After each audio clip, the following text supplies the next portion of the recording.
Salut! Aujourd'hui, on se retrouve pour parler du K.O.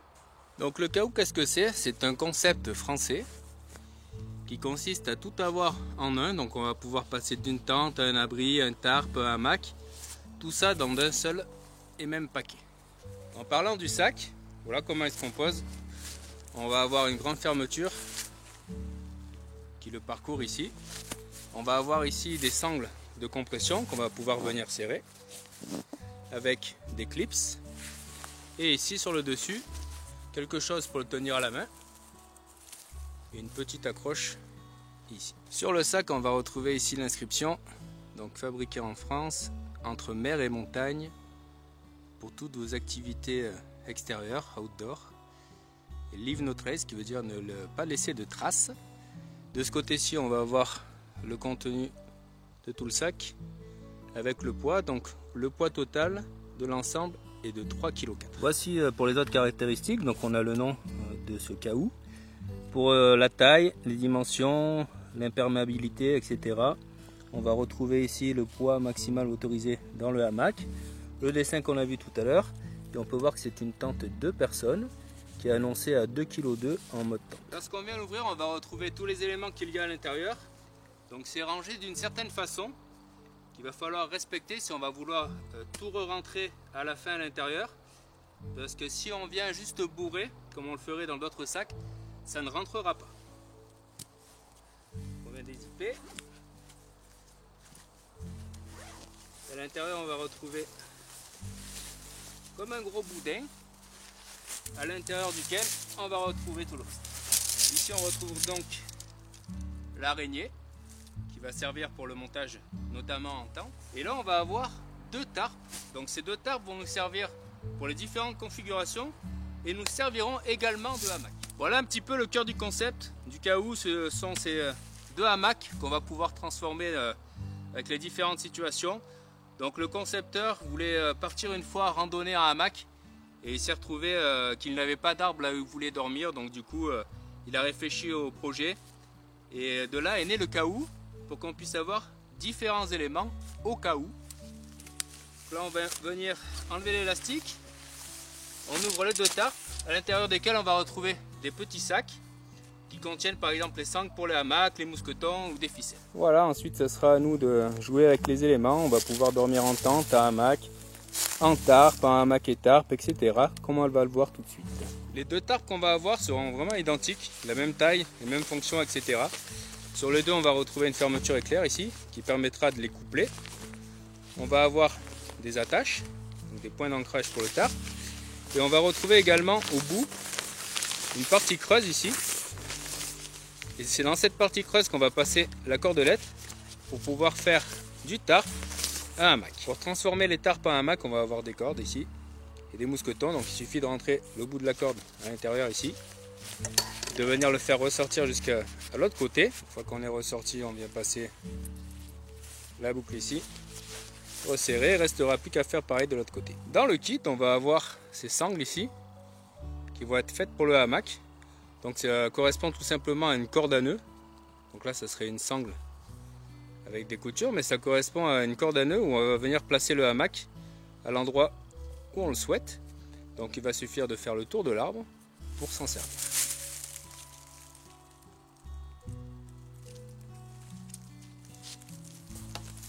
Voici donc une des possibilités. On va pouvoir venir se caler en hamac. Voilà ce que ça donne dans le hamac. Donc on va avoir une matière qui est un petit peu inhabituelle. Généralement on va retrouver quelque chose qui est plus en toile de parachute. Ici la toile de prime abord tient chaud. Donc elle a l'air un peu comme enduite. Et d'un côté c'est un petit peu logique parce que c'est également le tarp et le dessus de la tente. Au niveau de l'espace, donc je pense que c'est pas mal pour une sieste. Par contre, j'ai jamais dormi en forêt dedans, quoi, passer toute la nuit à l'intérieur. Tout simplement parce que moi ça me paraît un petit peu trop étroit pour passer vraiment une bonne nuit. Donc je suis pas très grand, mais il n'y a pas vraiment beaucoup d'espace. Du coup, je pense que c'est plus, pour moi en tout cas, dans l'optique d'un hamac d'appoint ou un hamac un petit peu pour se caler, faire une sieste, ou avoir en complément de la tente.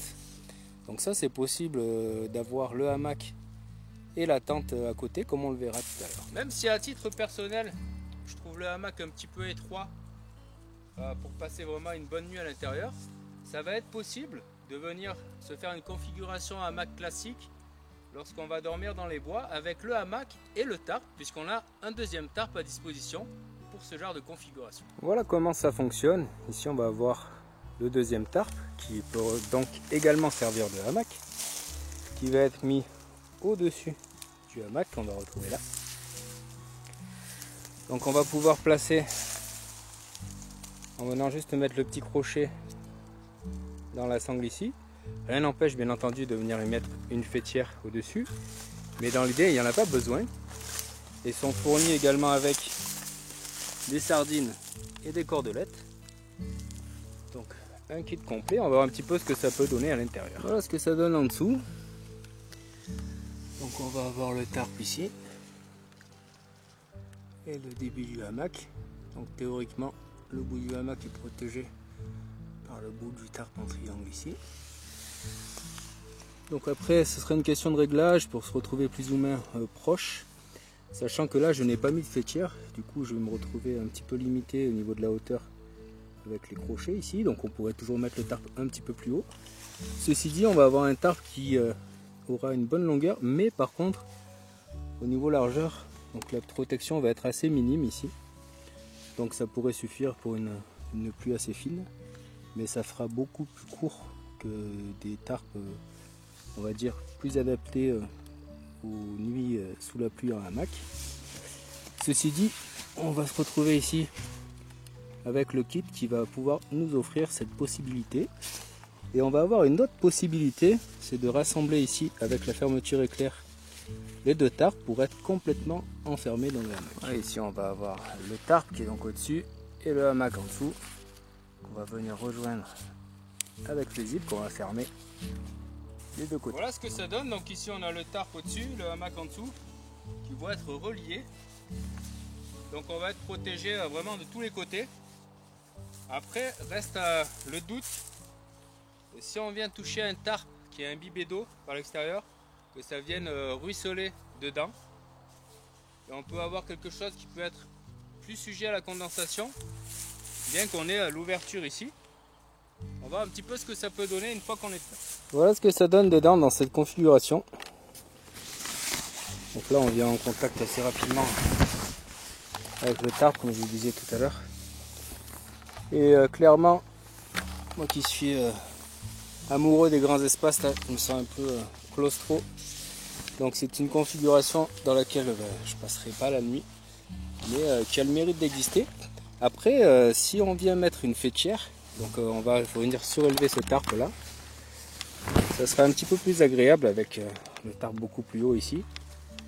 Donc là ça serait un petit peu mieux, mais quand bien même, donc au niveau des ouvertures on n'a que ce petit trou d'air ici et celui-là. Donc même avec une faîtière, c'est pas quelque chose que je voudrais mettre en place pour passer la nuit en ville. Avant de voir à quoi sert tout le reste du kit, on va continuer à s'attarder sur les tarps. Donc on a vu qu'on pouvait les joindre, donc ça peut être efficace aussi pour venir tout simplement se constituer un plus grand tarp. Donc on va simplement doubler la surface du tarp en associant les deux. Voilà ce que ça peut donner lorsqu'on vient joindre les deux tarps. Donc je suis venu mettre la fermeture éclair. Donc on va obtenir un grand tarp, ici en configuration appentie, sur lequel on va pouvoir venir se placer. Donc là évidemment c'est un exemple, mais on va pouvoir le mettre dans des configurations assez classiques finalement, comme par exemple en canadienne. Il n'y a pas de sangle sur le dessus, sur la longueur. Donc il y a plein de montages qu'on ne pourra pas effectuer, comme par exemple le tarp tente ou ce genre de choses là. Mais en tout cas ça permet d'avoir de quoi se faire un tarp pour avoir un ombrage, une protection de pluie ou quoi que ce soit lors d'une sortie, qu'on va pouvoir venir varier au niveau de la taille entre le simple et le double. Voilà ce que ça donne. Donc on va pas avoir de point de renfort ici sous les sections, donc comme je vous le disais, pour venir faire par exemple le tarp tente. On va cependant avoir les deux sangles ici si on veut venir y passer une faîtière. Sinon on a une belle surface, donc pas de souci par exemple pour venir se constituer une petite canadienne pour passer la nuit. En dehors des deux tarpes dont on a vu l'utilité pour constituer des hamacs ou alors un plus grand tarpe comme ici, on va retrouver tout ça qui constitue le reste du kit. Donc on va commencer par venir utiliser ces petites sangles, l'araignée et récupérer un des tarpes pour faire un abri sans le sol. Première étape, on va venir monter l'araignée, donc c'est comme dans les tentes classiques. On va venir clipser tout ça avant de passer à la suite. Voilà à quoi servent les sangles dans le kit. Donc il va falloir venir passer les œillets ici, d'un côté et l'autre de l'araignée, donc on va voir ça ensemble tout à l'heure. Donc ce sont des sangles qui sont très légères, donc je pense que ça a été fait comme ça dans ce but. Après personnellement j'aime pas trop parce que je trouve justement ça a l'air trop léger, fin, etc. J'aurais préféré une sangle un peu plus costaud, mais ça aurait sûrement joué dans le poids de l'ensemble, bien que c'est pas une question de solidité. Je pense que pour l'abri qu'on va faire, il n'y aura pas de problème de ce côté-là. Voilà notre araignée, donc on peut voir ici. On va avoir deux grandes diagonales et deux petites barres ici de chaque côté, une de chaque côté. Donc dans l'idée, la sangle est à mettre d'après le mode d'emploi de ce point là à celui-ci et la deuxième ici. Personnellement j'ai trouvé que ça fonctionnait mieux en travers, donc en fait je viens placer un bout de sangle ici, je viens croiser de l'autre côté et l'autre que je vais mettre également en diagonale, ce qui va faire remonter l'abri vers le ciel. Alors, on va placer un bout ici, on va tirer pour aller chercher la diagonale opposée. Et on va venir rentrer le bout ici dans l'œillet et on va faire pareil dans l'autre diagonale. Une fois qu'on a notre structure ici un peu en igloo, on va venir tout simplement placer les sardines dans les petits élastiques. Voilà, reste à mettre le tarp qui était aussi notre hamac de tout à l'heure par-dessus la structure. Sur le tarp des deux côtés on va avoir ce point jaune qui va être en fait exprès pour venir placer le bout ici dedans, donc on va faire pareil des deux côtés. Pour finir notre abri sans sol, on va avoir ces petites sangles ici avec ce petit passant qu'il va falloir passer au bout des sangles de ce côté-ci. Donc on va venir passer dedans, voilà comme ça, et ensuite on va faire la même chose dans les quatre coins et on viendra tout simplement tirer pour que ça vienne tenir et former l'abri. Voilà donc ce que ça donne au niveau de l'abri sans sol. Donc c'est une sorte finalement d'igloo, mais que sur la partie supérieure. Donc on va pouvoir venir s'y glisser dedans. Donc là on peut imaginer venir mettre le tapis de sol par exemple au-dessus des petites sangles. On va avoir un abri sous lequel on va pouvoir s'allonger. S'asseoir tout simplement. Pour venir constituer la tente, on va se servir exactement du même principe. Donc on ne va pas prendre les petites sangles oranges puisqu'on va avoir l'intérieur de la tente qui va nous servir pour venir étendre l'araignée. Sinon on aura également l'araignée et également le tarp par-dessus. Voilà pour la partie intérieure de la tente et le sol. Donc dans les coins on va se retrouver exactement avec la même configuration qu'on a vu tout à l'heure, c'est-à-dire ici un point pour venir passer les sardines, un point d'ancrage pour venir placer l'araignée et ces petites sangles pour venir tendre le tarp. Voilà ce que ça donne. On a donc le sol et l'araignée qui est mise en place comme on l'a vu tout à l'heure. Et ensuite on va avoir tout le long ici des petits crochets en plastique qu'on va simplement venir clipser sur l'araignée pour avoir la tente qui commence à se monter.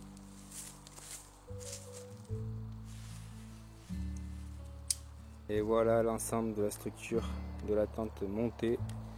Donc on peut voir qu'il y a deux grandes ouvertures, deux grandes moustiquaires. De ces deux côtés ici, et des deux côtés opposés, il y a une porte. Donc cette toile va être étanche. De ce côté-ci aussi. Et de ce côté-là, bien entendu, la moustiquaire ne sera pas étanche, mais c'est là où va venir se placer le tarp. On peut voir que le sol remonte jusqu'ici. On va voir ce que ça donne une fois monté en entier. Pour monter monter le dessus et finir l'ensemble de l'abri. On va avoir exactement le même principe dont on a parlé pour l'abri sans sol tout à l'heure. On vient mettre en place les deux côtés ici. Et ensuite il nous restera à mettre en place tous les angles.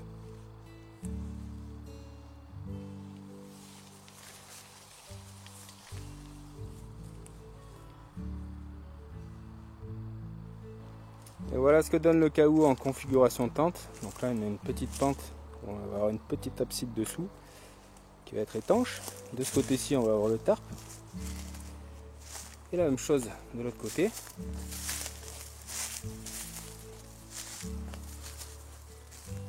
C'est dans cette forme de tente que pour moi le K.O. sera le mieux configuré. Donc pour moi c'est plus une tente avec laquelle on peut faire autre chose grâce au tarp comme on l'a vu juste avant. Effectivement, c'est dans cette configuration qu'on va finalement se retrouver avec la chose la plus confortable et qui offre le plus d'espace pour venir passer la nuit. Donc on va retrouver tout ce qui fait la force d'une tente avec un sol ici. On va avoir une moustiquaire.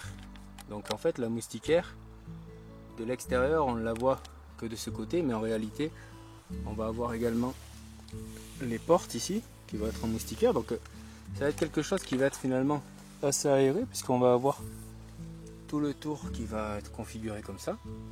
De l'extérieur, comme on l'a vu, on va avoir les deux pans ici qui sont protégés par la toile grise qu'on peut apercevoir, et ces deux pans ici protégés donc par le tarp qu'on peut voir en vert.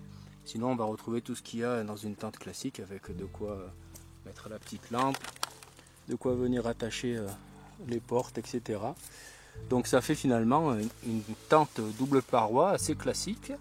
Au niveau de l'espace, donc moi j'ai largement de quoi me placer, de quoi placer un sac.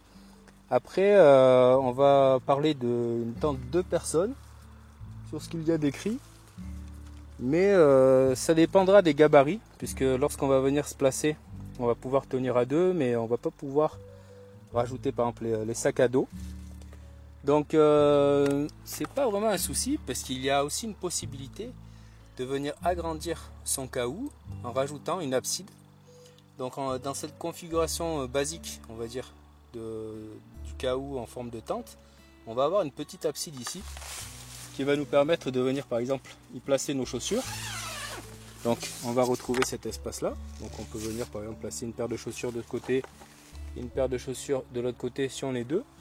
Mais ce qui va être intéressant si on est deux, c'est de venir rallonger l'abside grâce au deuxième tarp.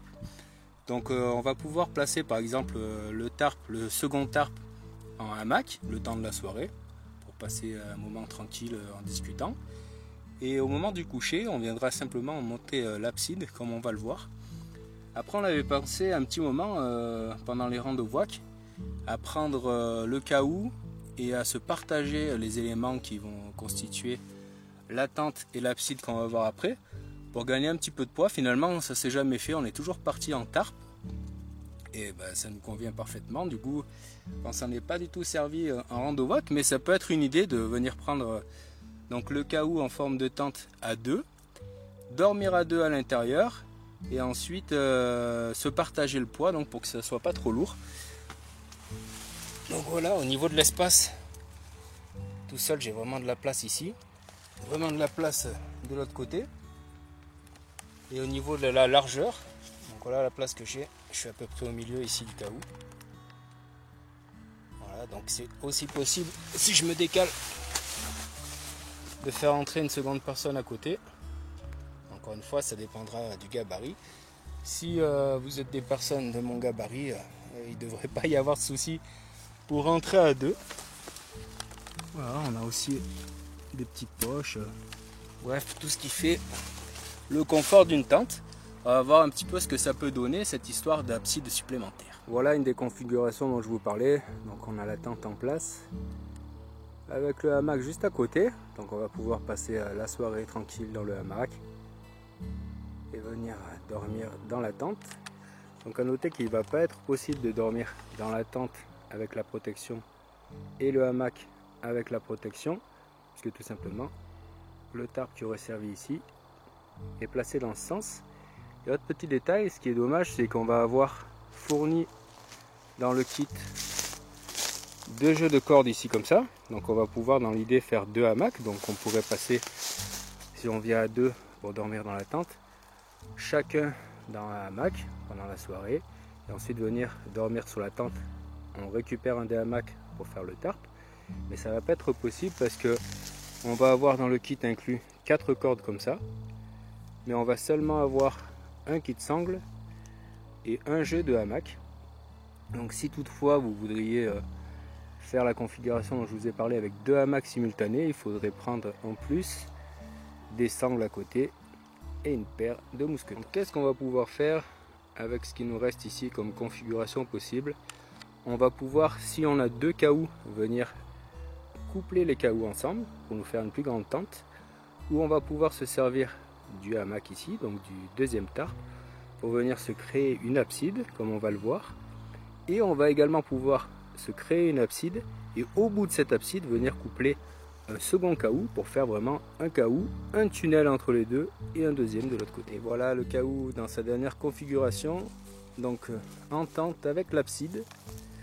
Donc on va avoir la tente qui s'arrête ici avec une grande abside sur le devant, donc toute cette partie là ça va être le second tarp. Donc là on va se retrouver avec une abside où il y a beaucoup de place, et si on vient dormir à 2 on aura beaucoup plus d'espace à l'intérieur de la tente puisqu'on pourra mettre tout simplement toutes nos affaires sous l'abside. On pourra également peut-être envisager en cas de mauvais temps de venir se servir du réchaud ici avec prudence sous l'abside tout en étant à l'intérieur de la tente. Et imaginons qu'on ait un deuxième cahoux comme on l'a vu tout à l'heure, on pourrait venir faire la même chose de l'autre côté et donc imaginer la tente, l'abside et la deuxième tente. Donc voilà à l'intérieur du cahoux. On peut voir l'espace que vient proposer le deuxième tarp à mettre sur le devant. Voilà, donc on pourrait même imaginer venir passer pourquoi pas la nuit ici en longueur simplement sous le tarp, et au cas où, c'est le cas de le dire, venir se placer ici dans la tente. Et dans cette configuration on peut même imaginer venir se placer à 3, donc une personne ici, 2 personnes ici, voire 2 personnes ici et 2 dans ce coin là. Voilà, c'est tout à fait possible encore une fois pour un gabarit comme le mien, puisque finalement on a quasiment le même espace qu'on aurait à l'intérieur de la tente en étant sous l'abri ici. J'ai de la place, donc là on peut ressortir ça et le tirer un petit peu vers là-bas, ce qui donnerait un petit peu d'espace. Pareil au niveau des pieds, donc là au niveau des pieds je ne touche pas la toile. Donc, la même chose ici, ce petit triangle on peut le tirer à l'extérieur pour venir gagner un petit peu d'espace. Si on n'est pas trop large on peut même voir à rentrer à 2 comme je l'ai vu. Que là en imaginant que je sois dans cette position, donc ici je suis au bord de la tente, et voilà tout l'espace qui resterait pour arriver jusqu'au bord du tarp. Donc selon les gabarits, selon la météo, etc., on peut venir dormir finalement 4 personnes sous le cahoux plus l'abside. Pour cette configuration en forêt, je suis venu placer la ficelle ici pour venir le tendre. Et imaginons qu'on soit en randonnée ou qu'il n'y ait pas d'arbre, on va simplement venir placer son bâton de randonnée ici pour faire un mât et tenir ça en place. Maintenant qu'on a fait toutes ces configurations, qu'on a terminé avec le cahoux, il va falloir le ranger. Et on arrive sur un inconvénient quand même, c'est qu'il va falloir le ranger de la bonne façon, sinon ça sera tout simplement impossible de le rentrer à l'intérieur.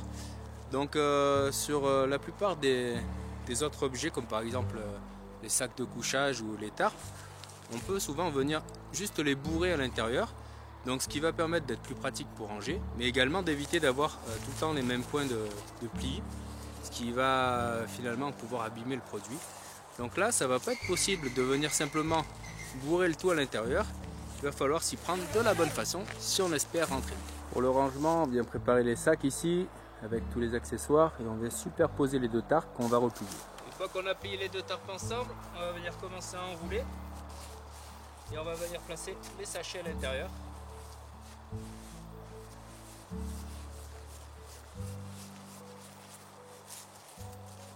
Et à l'aide des deux élastiques qui sont fournis, on va venir fermer le paquet.